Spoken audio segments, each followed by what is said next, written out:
Hello family, bienvenue à tout le monde, bienvenue sur ma chaîne YouTube et bienvenue sur cette nouvelle vidéo. En tout cas, si tu n'es pas encore abonné, tu appuies juste en bas, s'abonner et ainsi tu seras notifié lorsque je mettrai des vidéos en ligne. Je suis Karine Thérèse, je suis conseillère en éducation parentale, la tata des ados, donc je parle des parents, je parle des ados, dans l'objectif de faire que leur relation s'améliore. La famille étant la base, n'est-ce pas, de l'éducation dans une société, il faut que les familles prospèrent pour espérer avoir une société prospère. D'accord? En tout cas, je suis ravie de vous retrouver et je suis très excitée de parler de cette thématique aujourd'hui qui est actuelle, hein, très actuelle dans les sociétés africaines, beaucoup plus, et bien dans d'autres cieux aussi, hein, dans le monde entier. Ok, très bien. Donc, nous allons parler aujourd'hui du phénomène des mamans toxiques. Les mamans toxiques. Les mamans toxiques. Toxic mamas. Yes, c'est un phénomène très actuel. Très actuel et en même temps irritant. C'est irritant dans la mesure où on ne comprend pas comment la femme est celle qui donne la vie, est celle qui procrée. Vous comprenez? Mais il y en a qui réussissent quand même à... euh, à intoxiquer ou à empoisonner l'esprit de l'enfant que elle-même là, elle a souffert comme ça pour avoir.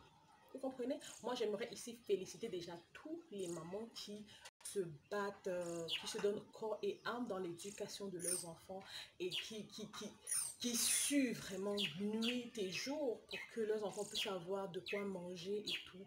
Dieu va penser à vous un jour. D'accord? Ne vous découragez pas. Vous avez joué votre rôle de parent jusqu'à la fin. Dieu pensera à vous un jour. Maintenant, revenons sur la catégorie des mères qui sont assises à la maison. Et comme elles ont accouché, elles disent que leurs enfants doivent prendre le relais. Quel enfant même, quelle catégorie d'enfants? Parce qu'il faut qu'on voie, parlons peu, parlons vrai. Quel enfant? Voilà une jeune adolescente qui m'écrit et qui me dit bonjour madame, vraiment, moi j'en ai marre, j'en ai assez. Ma maman, tout le temps quand je rentre, elle me fait des critiques comme quoi je rentre jamais avec des plastiques. Est-ce que je ne vois pas comment les enfants des autres font? Est-ce que je ne vois pas l'enfant de telle voisine qui rentre au moins avec les paquets? Au moins on comprend que ces sorties sont utiles. Moi je rentre toujours comme ça et je suis la première à aller dans les marmites. Et elle est fatiguée, elle ajoute qu'elle est fatiguée de manger des harengs. Les harengs, c'est un type de poisson chez nous en Afrique. C'est le poisson sec, donc on appelle communément bifaga. Elle est fatiguée de manger les harengs, elle a trop souffert pour nous. Et franchement, elle veut aussi manger du maquereau frais, du poisson frais. What? Maman! Franchement, c'est très sérieux. C'est très sérieux. Ceux qui pratiquent ça, le genre de maman qui pratique ce genre de choses, vous allez vous reconnaître ici. Franchement, comment vous pouvez déclarer ce genre de choses à votre enfant? Ça, c'est une jeune fille qui a 18 ans, 18 ans, 18 ans et demi, donc 19 ans par là. Elle n'est même pas encore majeure dans notre pays. Elle n'est pas encore majeure. Quand vous déclarez ce genre de choses, chère maman, c'est vous envoyer votre enfant clairement dehors.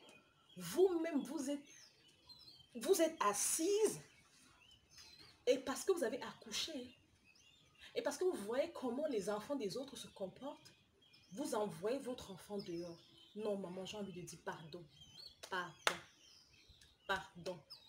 C'est comme ça que vous les envoyez se prostituer. Vous les envoyez vendre leur corps pour qu'on puisse ramener les paquets à la maison. Est-ce que vous connaissez toutes les implications que ça peut avoir? Est-ce que vous connaissez les implications que tout ceci peut avoir? Donc, on vous a accouché, vous avez grandi, vous êtes né, vous n'avez pas fini de réaliser vos rêves, quoi. Donc, c'est votre fille qui doit prendre le relais pour vivre une vie que vous souhaitez, pour que vous puissiez être à l'aise. En fait, c'est à vos propres intérêts. Arrêtons un peu. Arrêtons un peu. Arrêtons un peu. Vous-même, prenez votre corps et allez pratiquer ces choses. Mais laissez votre enfant en dehors. voulez pas être le genre de parent à qui on va dire demain que tu es responsable de mon échec. Tu sais qu'il y a des parents qui se foutent pas mal de ça. Tu es responsable de mon échec, maman. C'est à cause de toi si aujourd'hui je n'ai pas d'enfant. Maman, c'est à cause de toi si aujourd'hui je n'ai pas de mari. C'est à cause de toi si je n'arrive pas à trouver du travail. Est-ce que votre conscience, vous allez échapper à votre conscience à ce moment-là? Vous ne pouvez pas. Vous ne pouvez pas. Vous précipitez votre enfant dehors parce que vous voulez privilégier votre bien-être. Est-ce normal? Est-ce normal? Je vous en prie, chers parents, arrêtez un peu avec ces pratiques. Surtout les femmes, surtout les femmes. Vous précipitez vos enfants dans les mariages. Parce que vous ne voulez pas mourir tout de suite. Vous vous dites que je suis déjà assez vieille. Si je meurs maintenant, je ne vais pas manger la dot de ma fille. Vous les précipitez. Chaque jour, vous les insultez à la maison et puis vous les précipitez dans les mariages. Est-ce que c'est vous qui décidez de quand votre fille se marie ou pas? Est-ce que c'est vous qui... Vous n'avez pas ce pouvoir en fait. C'est pas vous qui décidez. C'est pas vous qui décidez. Si vous estimez que vous avez déjà fait votre part, laissez l'enfant, le temps de Dieu arrive. Il y a un timing divin. Mais c'est pas vous qui décidez d'envoyer votre enfant en mariage. Après, demain, elle part là-bas, elle va de souffrance en souffrance. Quand elle revient à la maison, vous êtes encore les premiers à leur dire pardon. Moi, j'ai supporté. Toi-même, il faut rentrer chez toi là. Oh, chers parents, chère maman, pardon. Détoxifiez-vous. Détoxifiez vos mentalités. Détoxifiez vos mentalités. Chaque parent a sa grâce. Et Dieu sait quand il donne la grâce du mariage aux enfants pour que les parents puissent être honorés. Mais ce n'est pas vous qui allez précipiter vos enfants dans les mariages malheureux et vous aider à détruire franchement la société. Vous aider à détruire la société parce qu'une femme malheureuse, c'est toute une nation qui est malheureuse en fait. Et une femme heureuse, épanouie, influente et tout, c'est une femme qui est debout, une nation qui est debout, tu as envie de dire.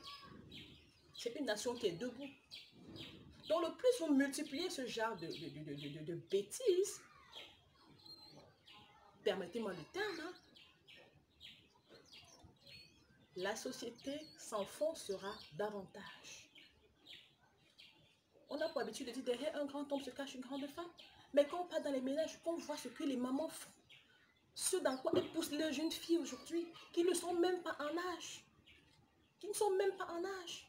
Ça décourage, ça fait mal, ça fait mal, ça fait mal. Vous allez même jusqu'à comparer vos enfants. Vous les comparez. Donc parce que la petite soeur rentre avec les paquets et que la grande soeur ne rentre pas avec les paquets. Ah, ta petite soeur vient ici tous les jours. Ah, c'est une voiture qui gare et tout. Toi, tu ne ramènes rien. Ah, maman. Ah, c'est pas bon. C'est pas bon. C'est vous qui allez semer le conflit, la haine entre ces enfants-là plus tard. Vous voyez à plusieurs niveaux comment vous polluez franchement les relations de vos enfants. Vous polluez les rapports de vos enfants. Avec vous-même, peut-être maintenant vous ne le ressentez pas parce que l'enfant est en incapacité de pouvoir réagir, mais plus tard vous allez ressentir cela et l'enfant vous dira, elle a peut-être peur de vous parler et de vous le dire que maman, mais arrête un peu. Mais un jour, elle va prendre son courage et elle va vous cracher ça sur le visage. Et vous serez une maman honteuse. Et vous aurez échoué. Donc, cessez de s'aimer le trouble parmi vos enfants. Chaque enfant a sa grâce et il y a un timing divin pour chaque enfant que vous avez chez vous. Ne précipitez rien, ne forcez rien. Tout ce que vous avez à faire, vous, maman, c'est de prier. Priez pour que Dieu donne la grâce que vous avez eu peut-être de vous marier, la grâce que vous avez eu peut-être de prospérer dans un domaine, de donner aussi ça à vos enfants. C'est tout. Et le reste, c'est lui qui gère. C'est lui qui gère. En tout cas, si vous avez des opinions, si vous avez besoin de conseils ou quoi que ce soit, laissez-moi en commentaire et je serai ravie vraiment de vous répondre. Prenez soin de vos enfants, de vos jeunes filles, car une maman épanouie, c'est toute une nation qui est épanouie. Vraiment, la famille reste et demeure le pilier et la base de l'éducation pour une société. En tout cas, portez-vous bien.